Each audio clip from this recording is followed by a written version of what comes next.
कांग्रेस के पूर्व अध्यक्ष राहुल गांधी ओबीसी पॉलिटिक्स के जरिए बीजेपी को घेरने की तैयारी में जुटे हैं, लेकिन सच्चाई तो कोसों दूर है। कांग्रेस ने नवरात्र के पहले दिन मध्य प्रदेश, छत्तीसगढ़ और तेलंगाना चुनाव के लिए अपने उम्मीदवारों की पहली लिस्ट जारी कर दी। कांग्रेस ने अब तक एमपी में 144, छत्तीसगढ़ में 30 और तेलंगाना में 55 उम्मीदवारों के नामों का ऐलान किया है।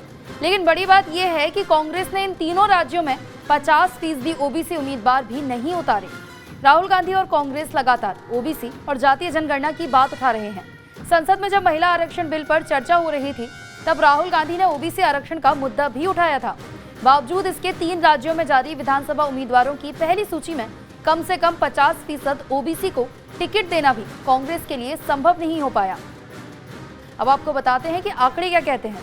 मध्य प्रदेश में 144 उम्मीदवार उतारे, जिसमें ओबीसी सिर्फ 39, छत्तीसगढ़ में 30 उम्मीदवार उतारे, जिसमें ओबीसी सिर्फ 9, तेलंगाना में 55 उम्मीदवारों में से ओबीसी सिर्फ 12। अब तक सिर्फ 60 ओबीसी उम्मीदवारों को ही टिकट दिया गया है। यानी 3 राज्यों में कांग्रेस के कुल 229 उम्मीदवारों का ऐलान किया, उनमें से ओबीसी उम्मीदवारों की संख्या सिर्फ 60 है, जो कुल उम्मीदवारों का सिर्फ 26.20% है। राज्यभर बात करें तो अब तक घोषित उम्मीदवारों में मध्य प्रदेश में सिर्फ 27%, छत्तीसगढ़ में 30% और तेलंगाना में 21% ओबीसी उम्मीदवारों को टिकट मिला है।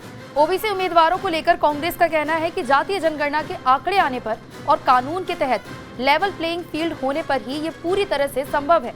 फिर भी हमने काफी ईमानदार कोशिश की है। अब हम शेर के आगे बकरी तो नहीं बांध सकते, इसलिए हम लगातार जातीय जनगणना के साथ जितनी संख्या उतना हक की बात कर रहे हैं, जो कानून बने और उसे सभी को मानने को मजबूर हों। आपको बता दें कि मध्य प्रदेश में विधानसभा की 230 सीटें हैं, वहीं छत्तीसगढ़ में सिर्फ 90 और तेलंगाना में 119 सीटें हैं। एमपी में एक चरण में 17 नवंबर, छत्तीसगढ़ में 2 चरणों में 7 और 17 नवंबर को वोट डाले जाएंगे। वहीं तेलंगाना में 30 नवंबर को वोटिंग होगी। सभी राज्यों के चुनाव नतीजे 3 दिसंबर को आ जाएंगे।